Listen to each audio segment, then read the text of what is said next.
Hello दोस्तों, नमस्कार। आप सभी का फिर से हमारे यूट्यूब चैनल अजीत क्लासेस में स्वागत है। हमने पिछली कक्षा में मानचित्र के बारे में जाना और सीमावर्ती राज्य के बारे में जाना भारत देश के। अब उसी सेशन को अब आगे हम बढ़ाते चलेंगे और पीवाई सीरीज को भी आगे बढ़ाएंगे। अब पीवाई सीरीज को आगे बढ़ाते हुए अब इसमें हम देखेंगे 52 नंबर वाला क्वेश्चन। इसमें कहा गया है कि निम्नलिखित द्वीपों के युग्मों में से कौन सा एक 10 अंश जलमार्ग द्वारा आपस में पृथक किया जाता है। तो इसमें देखेंगे तो ये क्या हो जाएगा आपका अंडमान निकोबार। अंडमान निकोबार द्वीप के बीच में जो है 10 डिग्री का चैनल है। ठीक है, तो ये 10 डिग्री का चैनल है यहाँ पे। फिर आगे क्वेश्चन देखेंगे, कह रहा है इसके बारे में थोड़ा डिटेल देख लें। ये देखिए यूपी पीसीएस आईएएस प्री में पूछा था 2014 में। तो इस तरह से क्वेश्चन जो पीवाईक्यू के हैं आपको मिलते रहेंगे टाइम पे। कृपया आप इस चैनल को देख रहे हैं तो सब्सक्राइब करें, लाइक करें और शेयर करें। अब आते हैं आगे अगला। अब इसके डिटेल को जानेंगे। 10 डिग्री चैनल छोटा अंडमान और कार निकोबार के मध्य में स्थित है। अंडमान निकोबार द्वीप समूह बंगाल की खाड़ी में स्थित भारत की महत्वपूर्ण द्वीप है। इनमें नारकोंडम, सुसुप्तम एवं बैरन द्वीप सक्रिय ज्वालामुखी हैं। तो अब पूछ सकता है क्वेश्चन बना करके कि भारत के सक्रिय ज्वालामुखी कौन है। तो नारकोंडम और सुसुप्त एवं बैरन द्वीप सक्रिय ज्वालामुखी है। सक्रिय ज्वालामुखी में आपका बैरन द्वीप वाला यानी कि बैरन सक्रिय ज्वालामुखी है, जबकि नारकोंडम ये क्या सुसुप्त है, मतलब कि रहते रहते इसमें उद्गार होता है और फिर ये शांत रहता है। अंडमान द्वीप की सर्वोच्च चोटी सैंडल पीक व निकोबार द्वीप की सर्वोच्च चोटी थुलियर है। मतलब अब देखिए जब अगर कोई द्वीप है तो उस पे अगर कोई पर्वत है तो उस पे सबसे चोटी का दर्जा दिया जाता है। तो उसी प्रकार से अंडमान निकोबार द्वीप समूह में देखा जाए तो सबसे सर्वोच्च चोटी सैंडल पीक है। क्या है? सैंडल पीक है। और सबसे सर्वोच्च चोटी निकोबार द्वीप समूह पे। अब निकोबार द्वीप समूह की बात की जाए तो सबसे ऊंची चोटी कौन से थुलियर हो जाएगा। अब आते हैं छोटा अंडमान। छोटा अंडमान देख लीजिए करा इसमें।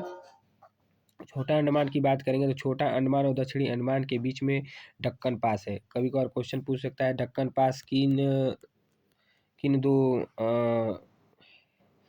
किन दो द्वीपों के बीच में है। तो ये हो जाएगा आपका छोटा दक्कन और दक्षिणी दक्कन अंडमान के बीच में दक्कन पास है। ठीक है, जबकि श्री सैलम नल्लामा पहाड़ियों में ये स्थित श्री सैलम नल्लामा पहाड़ियों में आंध्र प्रदेश में स्थित है। मतलब श्री सैलम, ये श्री सैलम है जो आंध्र प्रदेश में स्थित है।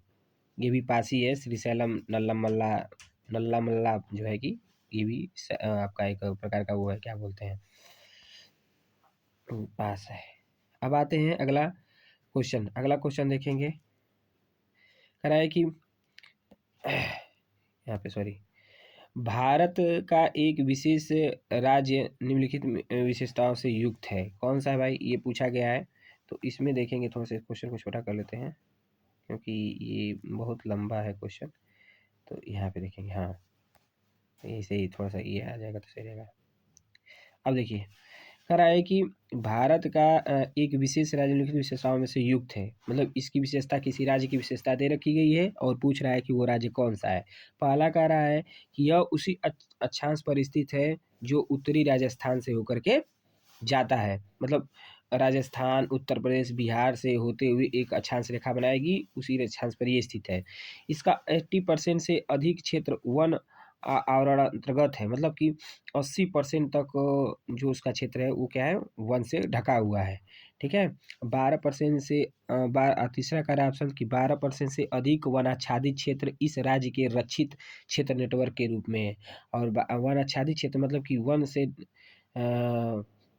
से ढके हुए क्षेत्र जो है 12%, इसका रक्षित नेटवर्क है। नेटवर्क का मतलब कि रक्षा करने वाला प्रहरी के रूप में कार्य करता है। तो इसमें आप देख सकते हैं कौन हो सकता है। अब यहाँ पे देखेंगे असम। असम तो भाई बीच में है। ये अरुणाचल प्रदेश और असम इस सब तो बीच में है। हिमाचल प्रदेश को देख सकते हैं तो ऐसा इसमें कुछ नहीं, सब पहाड़ी है, पहाड़ी इलाका ही है। ठीक है, इसमें 80% तक। उत्तराखंड में तो सब ये भी पथरीली ज़मीन है, लेकिन अरुणाचल प्रदेश में जो है 80% तक जो है वन जो है कि वन आवरण क्षेत्र है इसमें। ठीक है, तो अब आगे अगला क्वेश्चन देखेंगे।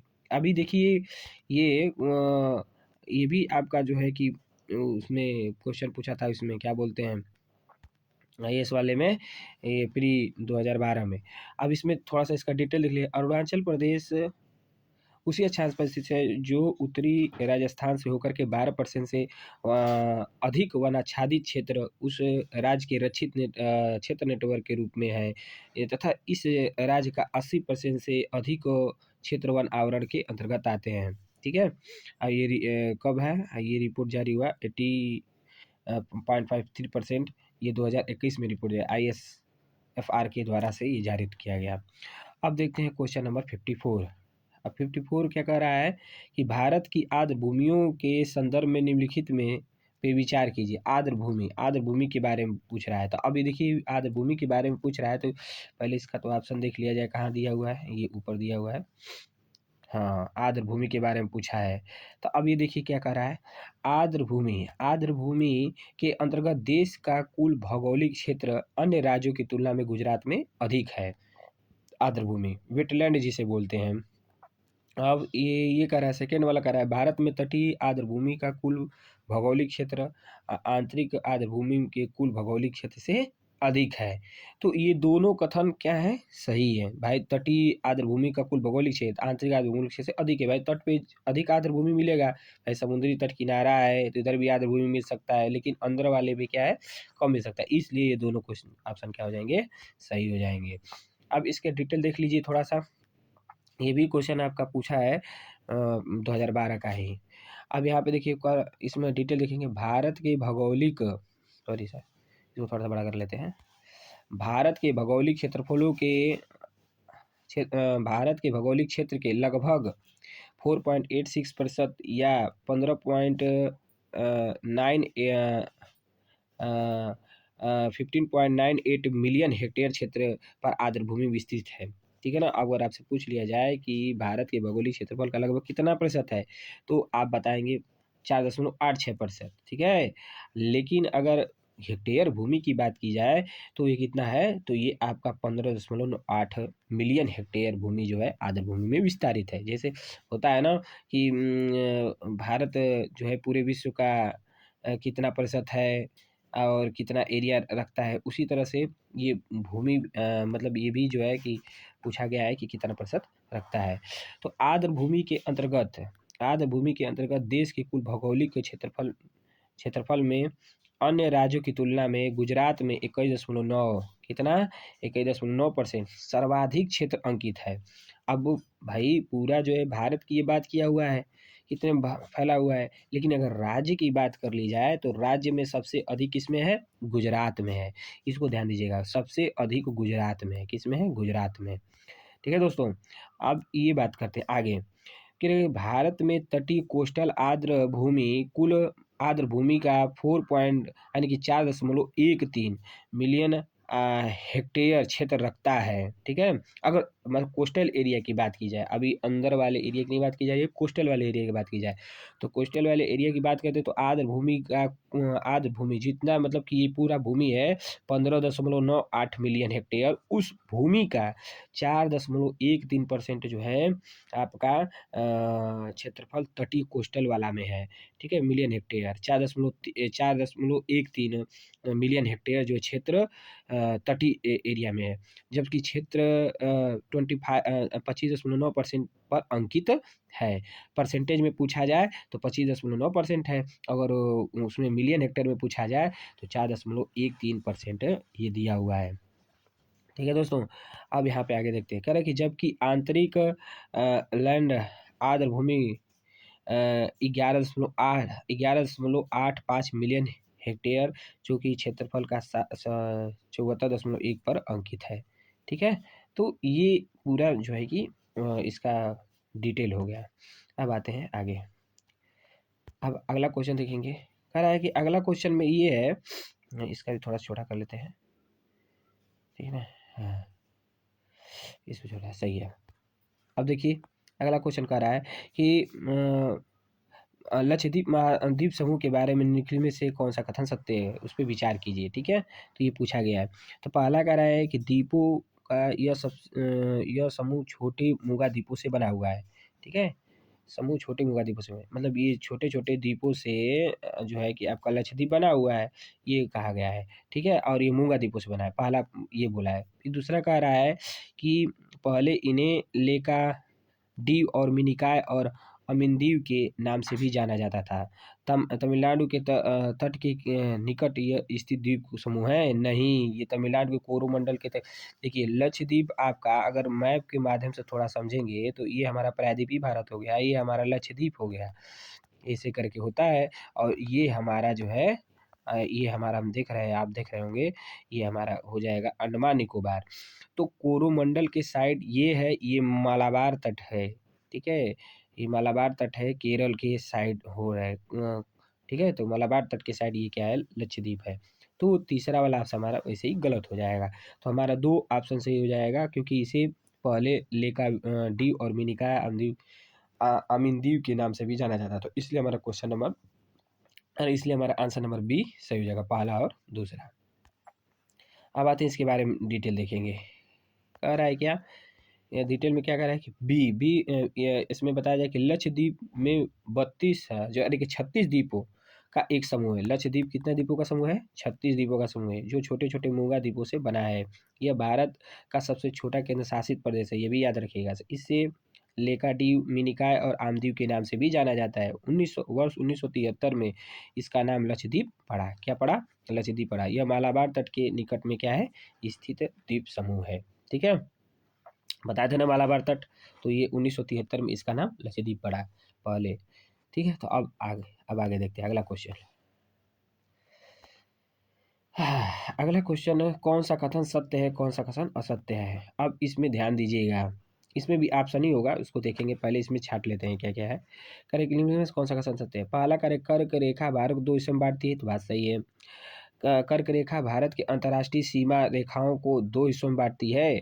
कर्क रेखा भारत के अंतर्राष्ट्रीय सीमाओं को 2 भागों में बांटती है। थोड़ा देखना पड़ेगा इसको। भारत का पूर्व पश्चिम में अधिकतम विस्तार कर्क रेखा के साथ है।